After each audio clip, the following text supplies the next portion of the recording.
وہ نسخہ ہاتھ آئے کہ جس کی بدولت ہم پوری دنیا پہ چھا کے وقت گزاریں تو پھر انہیں قرآن پاک سے رشتہ جوڑنا پڑے گا۔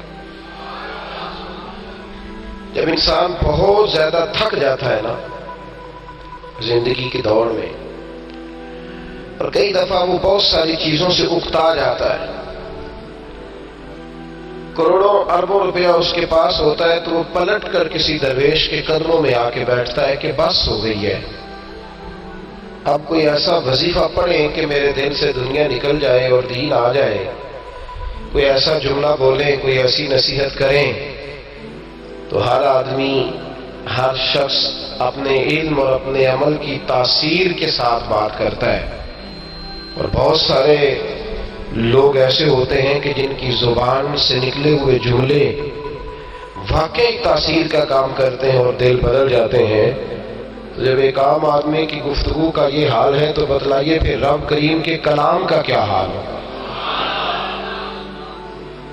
جب انسان اس کی تاثیر پر توجہ کرتا ہے نا، قرآن پاک کی تاثیر پر، شرط یہ ہے کہ دل لگا ہوا ہو قرآن پاک کے ساتھ۔ میں اکثر دوستوں سے یہ کہتا ہوں کہ ہمارے لوگ حضرت میاں محمد بخش صاحب رحمۃ اللہ علیہ کے شعروں پہ رو پڑتے ہیں کیونکہ انہیں سمجھ آ رہی ہوتی ہے۔ اگر ہم نے قرآن مجید سمجھایا ہوتا، اگر قوم کو اس طرف لگایا ہوتا، سمجھایا ہوتا، یہ شکوہ کر کے گزرنا تو آسان ہے کہ لوگ توجہ نہیں کرتے، لیکن کبھی کبھی مجھے اپنے آپ پہ بڑا شکوہ آتا ہے کہ ہم یہ کام کرتے بھی تو بڑا کام ہے نا، ہمارا مزاج بھی تو تھوڑا الگ ہے نا۔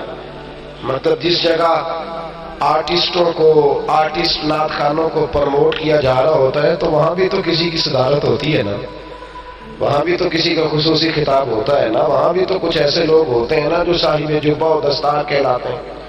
ایسا تو نہیں کہ خود بخود سارے لوگ پروان چڑھ گئے ہیں، کچھ تو ہے نا جس کی پردہ داری ہے۔ بھائی قرآن مجید کی تاثیر اتنی شاندار ہے کہ مولا علی شیر خدا کرم اللہ تعالی، بیٹھ جائیں بھائی، بیٹھ جائیں، آپ بیٹھے نیچے۔ حضرت مولا علی شیر خدا کرم اللہ تعالی وجہ الکریم کا فرمان ہے، فرماتے ہیں میں حضور کی بارگاہ میں حاضر تھا تو میرے کریم رسول علیہ السلام نے مجھ سے ایک جملہ کہا، آپ فرماتے بات کوئی اور تھی، وقت کوئی اور تھا، پر حضور نے جب وہ فکرہ کہا تو میرا ذہن بھی کہیں اور چلا گیا۔ نبی کریم نے فرمایا علی ہر چیز پرانی ہو سکتی ہے پر میرا قرآن کبھی پرانا نہیں ہوگا۔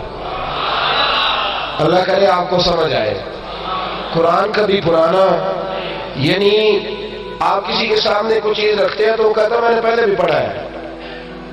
آپ کسی کو کوئی بات بیان کرتے ہیں نا جی، آپ کو پتہ ہے بہت سارے واعظین اور خطباء کے ڈرائیور محفل میں آ کے نہیں بیٹھتے، وہ کہتے ہیں تقریر ہم نے کئی دفعہ سنی ہوئی ہے، تو بار بار تھوڑی سنیں گے۔ اور بھائی مشکل ہوتی ہے نا کچھ چیزیں بار بار۔ قرآن وہ حسین کتاب ہے کہ جب پڑھو گے، جتنی بار پڑھو گے، اللہ نئی تازگی عطا فرمائے گا، یہ کبھی پرانا نہیں ہوگا کبھی۔ اس کی ایک تاثیر ہے، اللہ کے کلام کی ایک، بندہ عمل والا ہو نا، عمل والا، وہ سادی بات بھی کرے سادے لفظوں میں تو وہ تاثیر بن جاتی ہے، لوگ بدل جاتے ہیں۔ عمل نہ ہو تو آپ کو پتہ ہے بڑی زبردست بھی، کئی دفعہ میری طرح کے لوگ بڑی لچھے دار بات کرتے ہیں لیکن وہ نہیں سمجھ میں آتی۔ عمل والا آدمی اگر بات کرے، جس کو پیار ہو، سامنے بیٹھنے والے لوگوں سے قوم کی بھلائی کی بات کرے تو وہ بات روحوں میں اترتی ہے۔ حضرت انس بن مالک رضی اللہ تعالیٰ عنہ فرماتے ہیں جب ہم حضور علیہ السلام کی محفل میں بیٹھا کرتے تھے نا، نبی کریم علیہ السلام قیامت کا ذکر فرماتے تھے تو ہمیں یوں لگتا تھا کہ اٹھ کے باہر جائیں گے تو قیامت آ جائے گی۔ ایسے نہیں ہوتا تھا کہ داستان سرائی، یعنی میں خود قیامت کا ذکر کر رہا ہوں، میں خود لوگوں کو فقر کا درس دے رہا ہوں، پر میری گاڑی، میری کوٹھی، میرا بنگلہ، میرے پیسے دوڑ کے لوگ کہتے ہیں کہ یار یہ کہتے کچھ اور رہا تھا، پھر اس کا اثر نہیں رہتا۔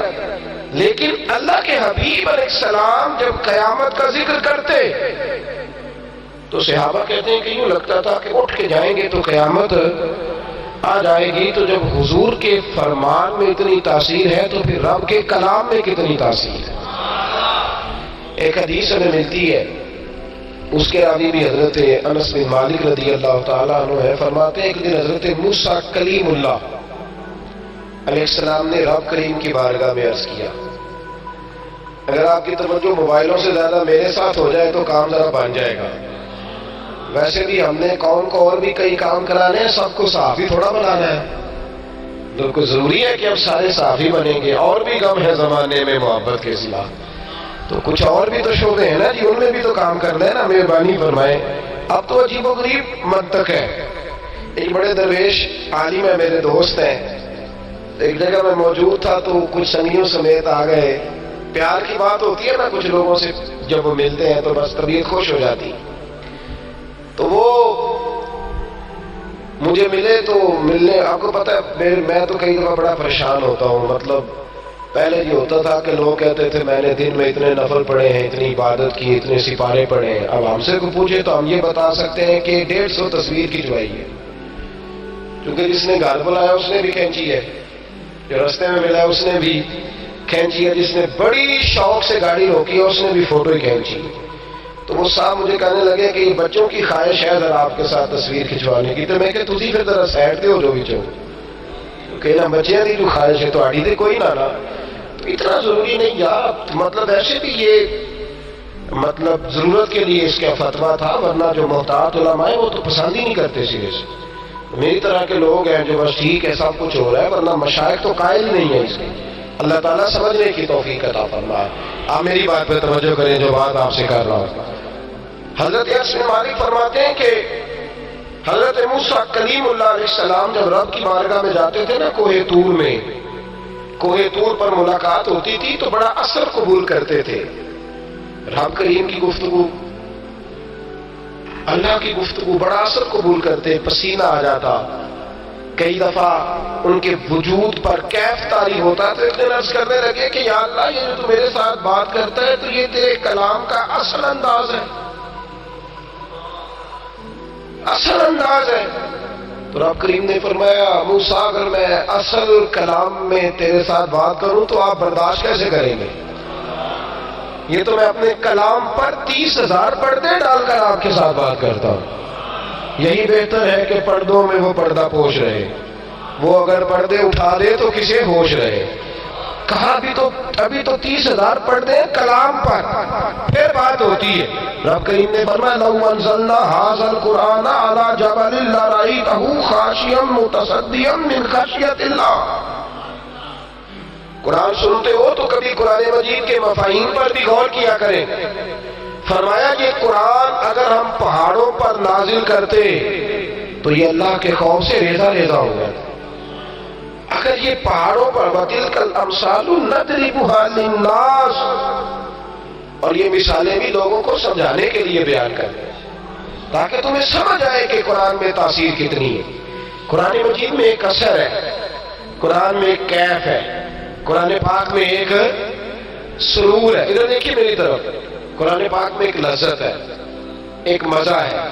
اچھا قاری ہو نا قرآن پڑھنے والا اور سننے والا صاحب ایمان ہو تو آپ یقین کریں کہ کئی دفعہ دل کرتا ہے کہ یار چل اس طرح کر، تھوڑا اور پڑھ دے، چل تھوڑا سا اور پڑھ دے، تھوڑی اور توجہ کر، دل کرتا ہے، خواہش ہوتی۔ اچھا قاری، مسئلہ پتہ کیا بن گیا ہے؟ ذوق نہیں وہ بنا رہا، مزاج نہیں رہا۔ حضرت مجدد الفسانی رحمت اللہ تعالیٰ علیہ کا عرس ہوتا ہے نا سلام شریف میں، تو وہاں صرف قرآن پاک کی تلاوت ہوتی ہے، صرف۔ آپ بول کیوں نہیں رہے؟ مشکل کام بتا دیا میں نے۔ اب تو آپ کو پتا ہے عرس تو رہ ہی نہیں گئے، اب تو میلے رہ گئے ہیں۔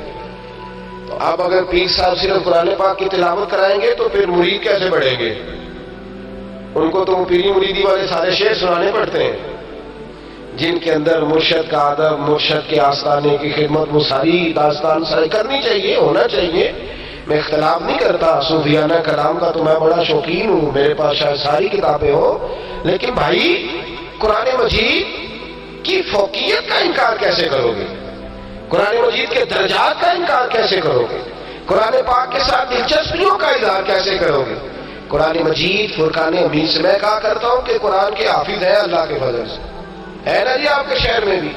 چلو ایسے ایسے تو کریں تھوڑا سا، ہے نا یہاں بھی حافظ، قاری بھی ہیں، ترجمہ سنانے والے بھی ہے اللہ کے فضل سے۔ قرآن مجید کہ رموز بیان کرنے والے صوفیاء بھی ہماری جماعت میں ہمیشہ سے تھے اور انشاءاللہ ہمیشہ رہیں گے۔